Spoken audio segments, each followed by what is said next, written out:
그림을 한번 보여드리겠습니다. 두 사람이 걸어가는 게 잘 안 보이시죠? 손잡고 걸어갑니다. 손잡고 걸어갑니다. 봄날이네요.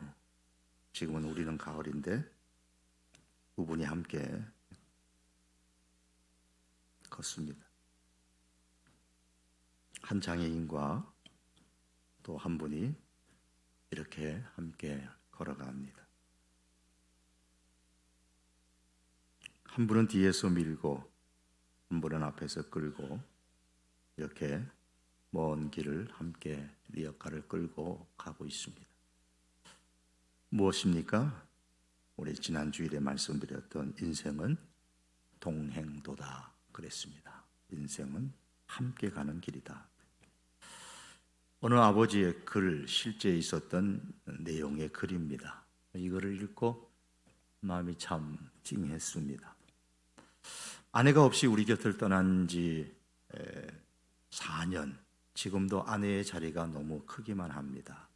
아들은 이제 7살, 내년이면 학교에 갈 나이인데 어제는 유치원에서 회사로 전화가 왔습니다. 예? 우리 영롱이가 유치원에 나오지 않았다고요? 너무나 다급해진 마음에 회사에 조퇴를 하고 집으로 왔습니다. 그리고 아들을 찾아 나섰습니다. 영롱아, 영롱아, 김영롱. 아버지는 제 목소리보다 아주 다급하게 큰 소리로 불렀겠죠. 한참을 찾아보니 마침 혼자서 놀이터에서 놀고 있었습니다. 화가 나서 집으로 데리고 와 또 매를 들었습니다. 하지만 아들은 이번에도 아무 말도 하지 않고 맞기만 하더니 나중에서야 잘못했다고 빌더군요. 나중에 한 사실이지만 그날 유치원에선 부모님을 불러놓고 재롱잔치를 하는 날이라 했습니다. 시간이 흘렀습니다. 어느 날 아들이 쓴 편지를 읽게 되었습니다. 보고 싶은 엄마께. 엄마,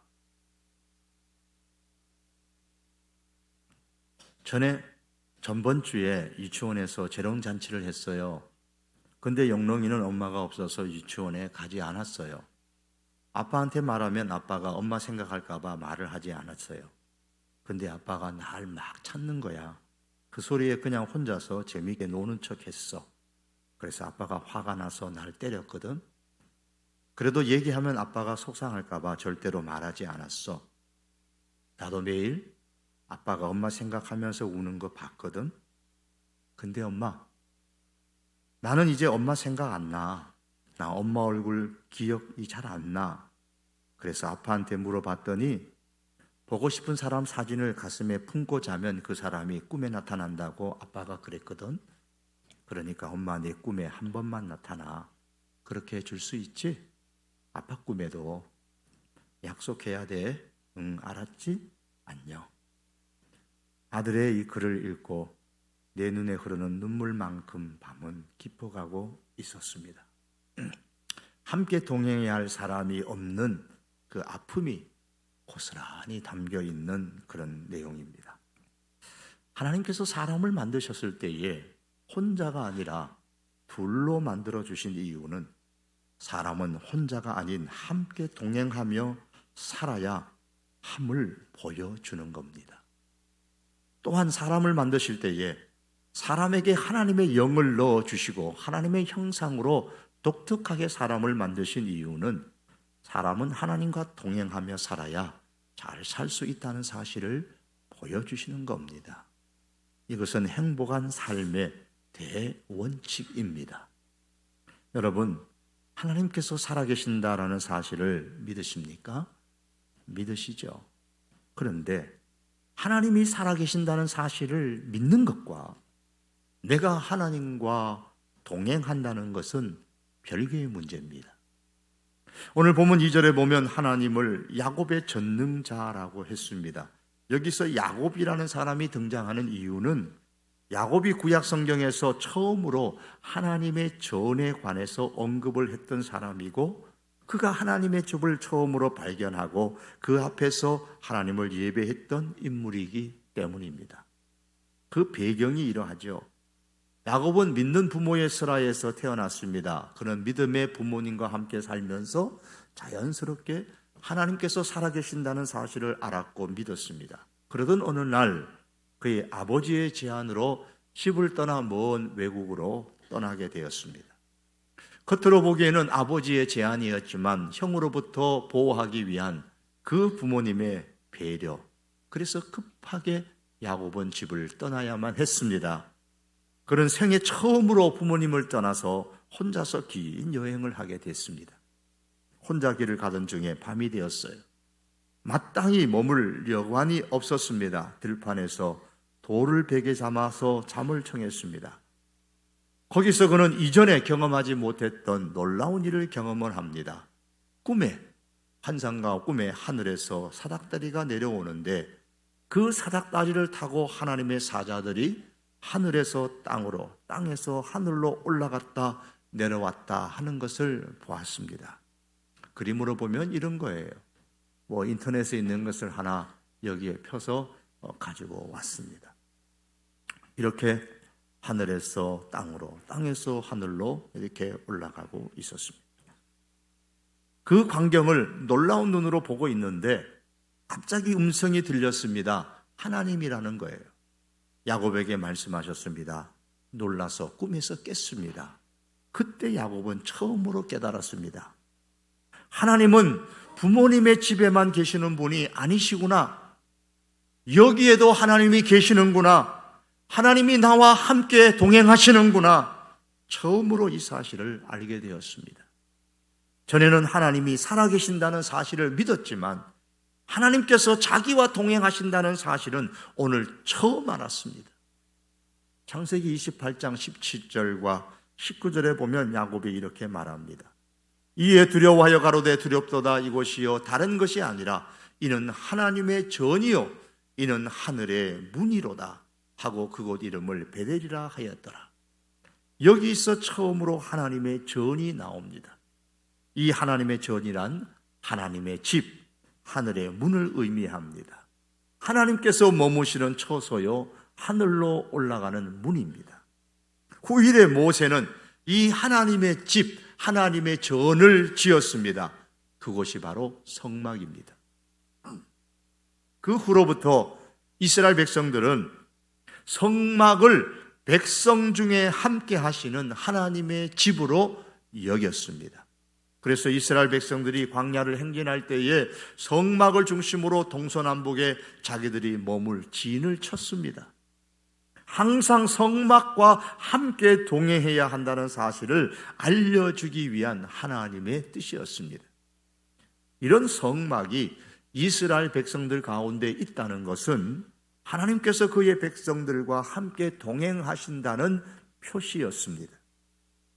구약의 성막은 이제 성전으로 이어졌고 신약에 이르러 예수님에게로 그대로 실현되어졌습니다. 요한복음 1장 14절에 말씀이 육신이 되어 우리 가운데 거하심에라는 말씀이 있는데 여기서 거하심에 거한다라는 말씀은 장막으로 오신다라는 뜻입니다. 말씀이 육신이 되어 우리 가운데 장막으로 오셨습니다. 예수님이 이 땅에 있는 하나님의 성전이라는 뜻입니다. 하나님의 집이요 하늘의 문이라는 말입니다. 요한복음 2장에 가면 예수님은 당시에 성전에서 장사하는 사람들을 내쫓으시고 성전을 깨끗하게 하시면서 대놓고 직접 자신을 일컬어서 성전이라고 말씀하셨습니다. 예수는 성전된 자기 육체를 가리켜 말씀하신 것이라. 그리고 요한복음 1장 51절에 보면 야곱이 보았던 그 환상의 그 그림을 예수님께서 나다나엘에게 말씀을 하시는데 이 내용입니다. 또 이르시되 진실로 너희에게 이르노니 하늘이 열리고 하나님의 사자들이 인자 위에 오르락내리락 하는 것을 보리라.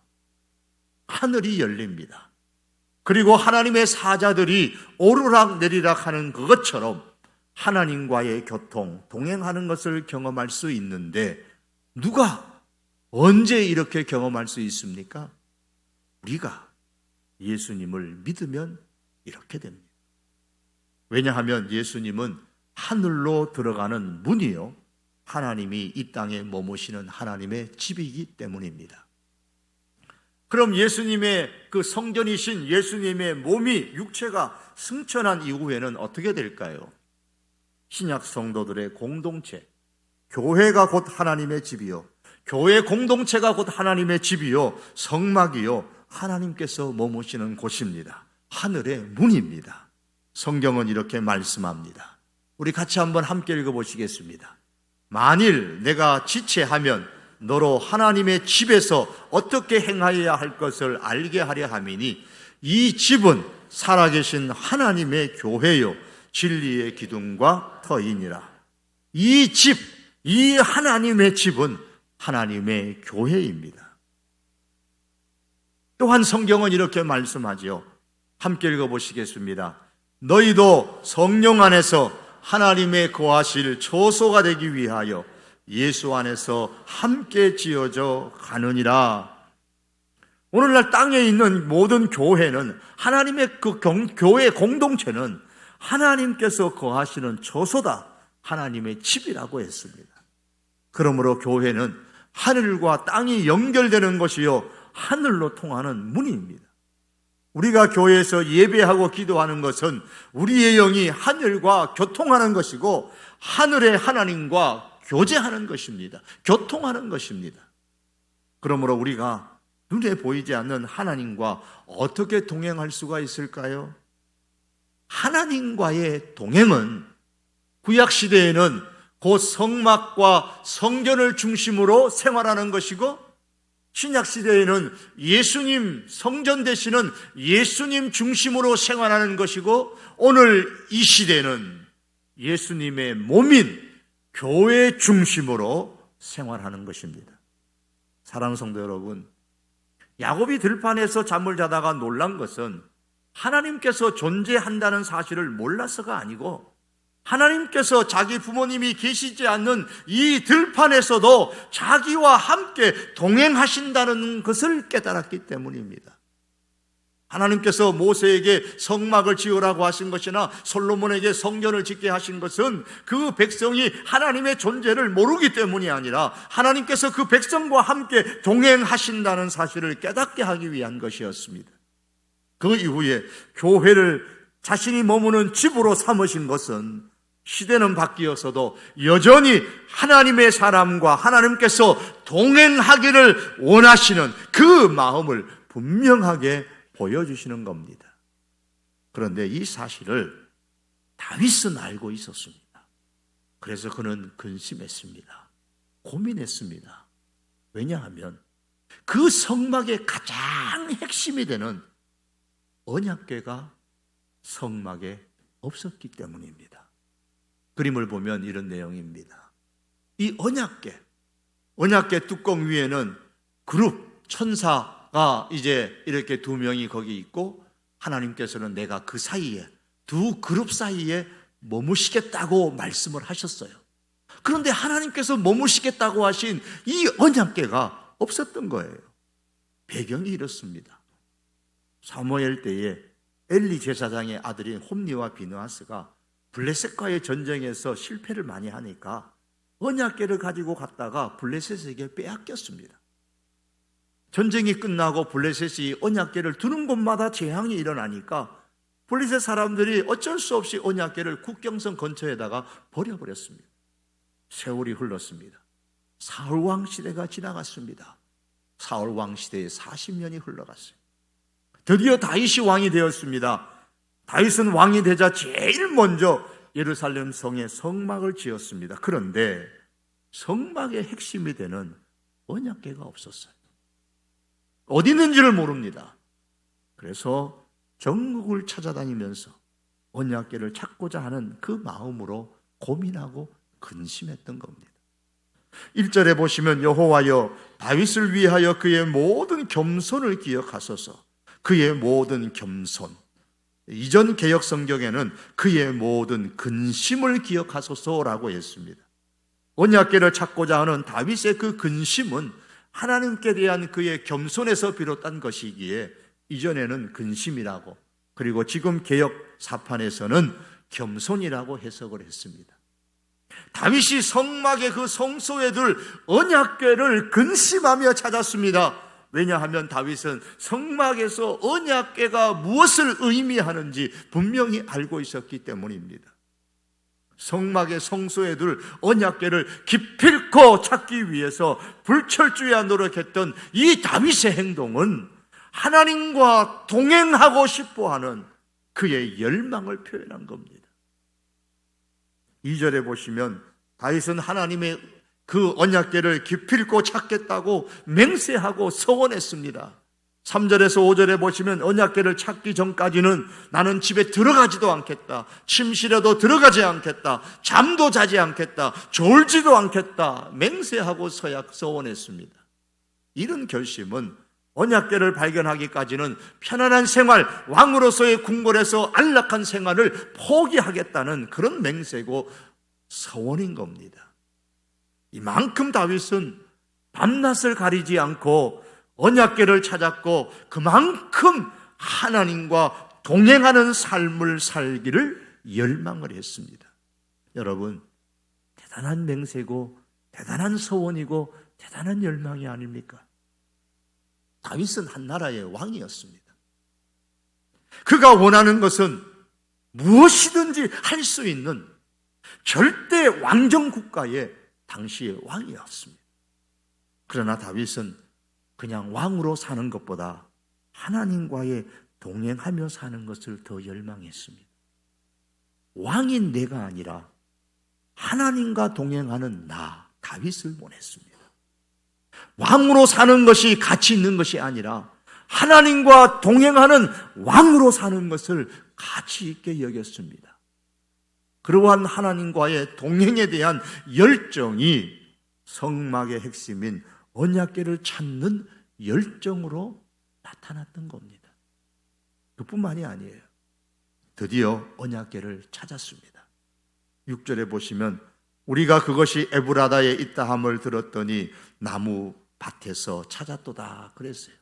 그 나무라는 단어 옆에 이자가 적혔고 에브라다 옆에 일자가 적혔는데 에브라다는 에브라임을 의미한다고 밑에 해석이 되어져 있고 나무는 거기에 보시면 야일이라 이런 말에서 나왔다 그랬어요. 그러니까 이 의미가 뭐냐면 나무밭에서 찾았다 이 말씀은 기랏 여아림 시골 동네에서 찾았다라는 뜻이에요. 그래서 다윗은 언약궤를 그 시골 동네에서 그동안 방치되어져 있었던 그 언약궤를 예루살렘 성막으로 옮기는데 한 번의 실패가 있었지만 어쨌든 최선을 다했습니다. 이렇게 언약궤를 찾고 언약궤를 성막으로 옮기는 일련의 모든 과정에서 다윗의 고민은 매우 컸습니다. 그럼에도 마침내 성공한 것은 그만큼 다윗이 하나님과의 동행하는 삶을 열망했기 때문에 가능했던 겁니다. 사랑하는 성도 여러분, 우리는 단지 성도로 살기를 희망할 것이 아니라 단지 하나님께서 존재하신다는 사실을 믿고 살아가는 것뿐만 아니라 하나님과 동행하는 성도로 살기로 열망할 수 있기를 바랍니다. 우리 각자의 직함이 무엇나 목사로서의 나가 아니라 하나님과 동행하는 삶을 살기로 열망하는 목사로서의 나가 되어야 되고 여러분도 마찬가지입니다. 여러분의 사회에서 그냥 사장인 나가 아니고 그냥 아버지인 나가 아니고 하나님과 동행하는 사장으로서의 나요. 하나님과 동행하는 아버지, 어머니로서의 나가 내가 될 수 있기를 바랍니다. 아모스 3장 3절에 두 사람이 뜻이 같지 않은데 어찌 동행하겠으며 라는 말씀이 있습니다. 두 사람이 동행하려면 뜻이 같아야 돼요. 그래야 좋은 동행자가 될 수 있죠. 하나님은 하나님의 사람과 동행하시기를 참으로 원하시는데 그럼 우리의 뜻은 어떨까요? 많은 사람들은 하나님과 동행하는 삶을 싫어합니다. 성경은 말씀합니다. 함께 읽어보시겠습니다. 다 같이 읽습니다. 그들이 마음에 하나님 두기를 싫어하며 하나님께서 그들을 그 상실한 마음대로 내버려 두사. 이 말씀처럼 사람들 중에는 하나님을 마음에 두기를 싫어하는 사람들이 있습니다. 하나님과 동행하는 삶을 원하지 않습니다. 하나님은 인간과 동행하를 간절히 원하시지만, 그러나 사람이 그것을 원치 않는다면 하나님은 인간이 혼자 인생길을 걸어가도록 그냥 내버려 두십니다. 그래서 성경은 하나님께서 그들을 그 상실한 마음대로, 마음에 하나님 두기를 싫어하는 그 마음대로 내버려 두었다고 말씀합니다. 그러므로 우리가 먼저 던져야 할 질문은 하나님께서 나와 동행하시기를 원하시는가가 아니고, 내가 과연 하나님과 동행하기를 열망하는가입니다. 여러분, 지금 하늘문이 열렸습니다. 이미 하나님의 집이 우리 가운데 있습니다. 하지만 내가 하나님과의 동행을 열망할 때에만 비로소 하나님과의 동행을 우리가 시작할 수 있습니다.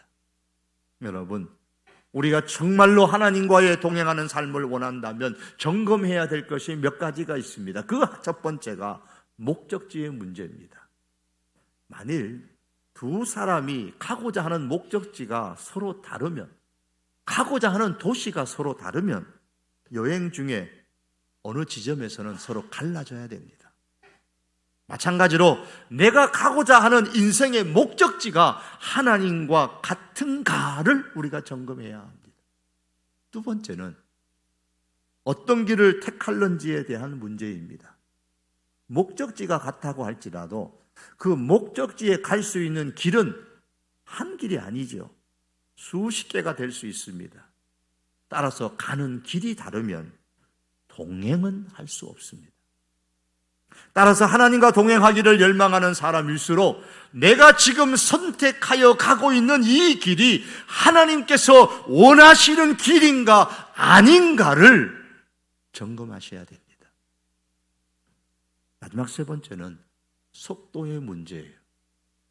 만일 두 사람의 목적지가 같고 같은 길을 택하여서 간다고 할지라도 성격에 따라서 한 사람은 급하게 가고 한 사람은 느릿느릿해가지고 천천히 걸어간다면 이럴 경우에 보조가 서로 안 맞아요. 목적지는 나중에 같이 갈 수 있을런지 모르지만 결코 동행하는 것은 아닙니다. 참으로 하나님과 동행하기를 열망한다면 내가 하나님보다 앞서는 것은 아닌지, 아니면 내가 하나님보다 뒤처져 있는 것은 아닌가를 항상 점검해야 합니다. 사랑하는 성도 여러분, 우리가 참으로 하나님과 동행하기를 열망한다면 이렇게 인생의 목적지와 길과 속도를 하나님과 맞추어야 합니다. 힘들겠죠? 복잡하지요? 하지만 이것을 하나의 가방에 담을 수가 있습니다. 인생의 목적지, 인생의 그 길, 인생의 그 속도를 하나님과 맞출 수 있도록 담는 가방을 오늘 성경의 다윗은 예배라 그렇게 표현을 합니다. 다윗은 하나님과 동행하는 삶을 열망하는데 그의 열망은 예배로 나타납니다. 7절의 말씀이죠. 우리가 그의 계신 곳으로 들어가서 그의 발등상 앞에서 엎드려 예배하리로다. 사랑하는 성도 여러분, 예배는 하나님의 목적지를 가르쳐 줍니다. 우리가 가야 할 목적지가 어디인가를 가르쳐 줍니다. 예배는 하나님의 길을 가르쳐 줍니다. 우리가 하나님의 길과 맞추어서 가야만 한 그 길을 가르쳐 줍니다. 예배는 하나님의 속도를 가르쳐 줍니다.